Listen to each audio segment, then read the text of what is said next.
9월 15일입니다. 서로 존중하십시오라는 제목으로 에베소서 6장 1절에서 9절까지 말씀입니다. 사도 바울은 앞에 5장 마지막 부분에서 부부관계를 서로 존중하라고 권면했었죠. 남편에게는 자기 아내를 자기 몸같이 사랑하고 또 아내는 자기 남편을 존중하라, 그렇게 권면을 했습니다. 오늘 본문의 6장에서는 이제 부모와 자녀 관계에서 권면하죠. 먼저 자녀된 여러분, 주 안에서 여러분의 부모에게 순종하십시오. 왜냐하면 이것이 옳은 일이기 때문입니다. 이 옳은 일이라고 하는 것은 세상적인 그런 기준이 아니라 하나님께서 기뻐하시는 일이기 때문입니다.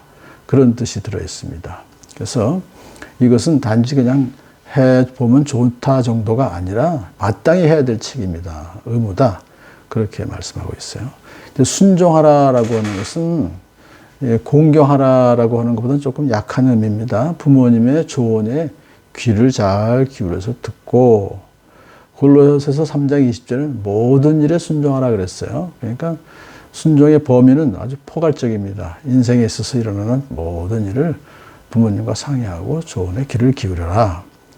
그런데 이 모든 일에라고 하는 말씀을 생각하니까, 이삭은 정말 모든 일에 아버지 아브라함의 그 명령에 순종했죠. 그래서 자기를 희생 제물로 바치더라도 청년인데도 불구하고 노쇠한 아버지 말씀에 그대로 순종해서 제단 위에 딱 결박되어 있었죠. 자, 여기서 이제 이 부모님께 순종하라고 할 때 그 부모님은 크리스찬 부모를 말해요. 그러니까는 왜냐하면 주 안에서 순종하라고 했기 때문에 항상 부모님은 주님의 뜻대로 사시는 것으로 보고 그분의 뜻에 순종해라, 그런 것입니다. 자, 그러므로 크리스찬 가정 안에 있어서의 모든 윤리는 주님 안에서 행해져야 된다고 하는 것입니다. 두 번째로 내 부모를 공경하라고 하신 계명은 약속에 딸려 있는 첫 번째 계명입니다. 그렇게 말했어요. 그만큼 중요하다는 뜻도 있고요. 또 실질적으로 10계명 중에서 약속에 딸려 있는 첫 번째 계명이 내 부모를 공경하라, 그런 뜻입니다. 이 공경하라라고 하는 히브리어 티마라고 하는 것은 순종 이상의 의미를 가집니다. 부모님께 경의를 표하고 높이 평가하라는 의미를 사용되었어요. 그래서 이 티마라는 단어는 성경에서는 하나님 아버지와 예수 그리스도께 대한 존경과 경애의 표현을 말하는 것입니다.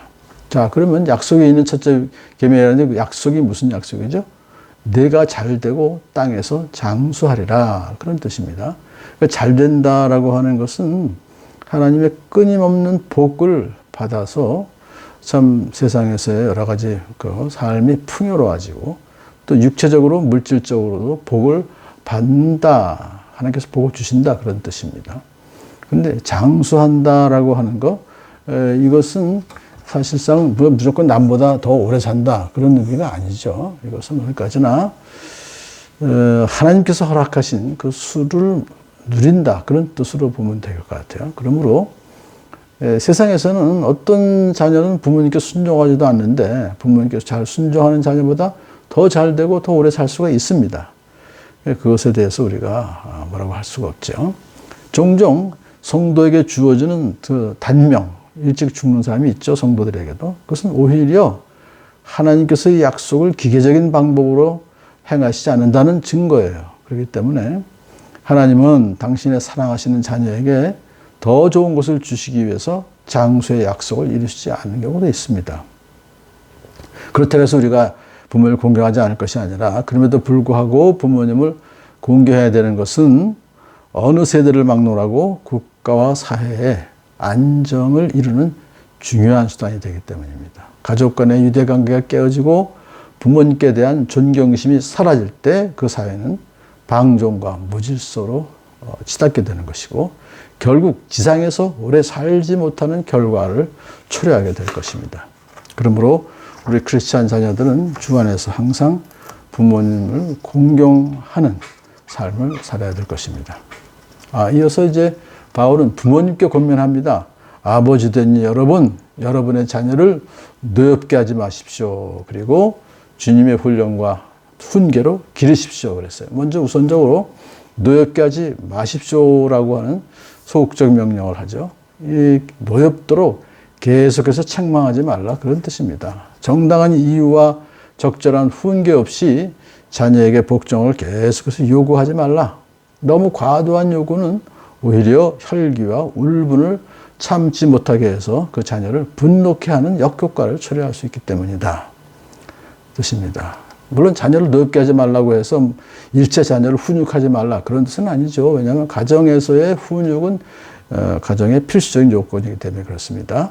그러므로 부모에게 계속해서 순종하지 않는 자녀는 사랑의 매와 꾸지람으로 징계해야 되는 것이죠. 자, 그러나 자녀에 대한 모든 훈육은 감정과 폭력이 아니라 사랑과 권위로서 규율 있게 실행되어야 되는 것입니다. 이제 노엽게 하지 말라는 소극적 명령보다 더 나아가서 적극적으로 자녀를 잘 길러야 된다, 양육해야 된다 하는 책임이 있다는 것을 말해요. 그러므로 부모는 주님의 훈련과 훈계로 자녀를 양육할 책임이 있다는 것입니다. 이것은 잘못에 대한 교정수단으로 꾸짖거나 징벌을 해야 된다는 것이죠. 그걸 통해서 자녀들이 크리스찬다운 행동을 가르쳐서 자녀들로 하여금 예수님 안에서 성숙할 수 있도록 부모는 그럴 책임이 있다는 것입니다. 종과 주인의 관계를 이제 말합니다. 지금으로 말하면 고용주와 고용인 또는 뭐 주인과 종업원 이렇게 볼 수가 있어요. 근데 예수 그리스도 안에서는 신분상 고용주, 고용인을 서로 차별하지 않습니다. 동등하게 취급하죠. 그럼에도 불구하고 종은 종대로, 상전은 상전대로 그리스도인으로서의 의무를 해야 된다, 그런 뜻을 말하고 있어요. 서로 존중하라는 뜻입니다. 먼저 종업원 된 여러분, 두려움과 떨림과 성실한 마음으로 육신의 상전에게 순종하십시오. 그러니까 거기다 단서를 붙여요. 그리스도께 하듯 해야 합니다. 이 종업원들도 다 예수 믿는 사람이거든요.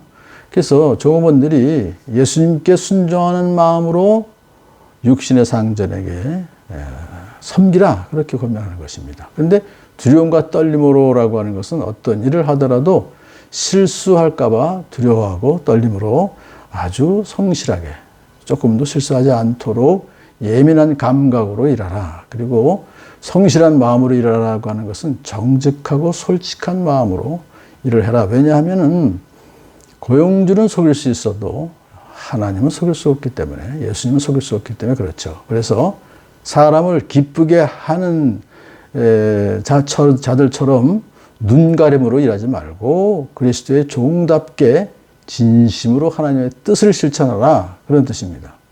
그러면서 사람에게가 아니라 주님께 하듯 하라, 기쁜 마음으로 섬겨라, 그렇게 권면하고 있습니다.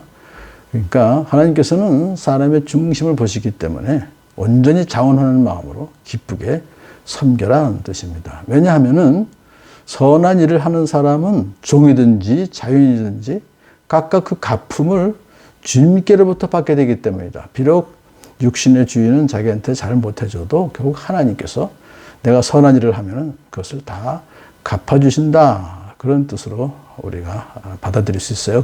그러므로 우리 모든 종업원된 우리들은 오늘 하루를 살면서 행하는 모든 선한 일들은 언젠가 주님께서 반드시 보상해 주실 것이다 하는 마음을 가지고 일해야 된다.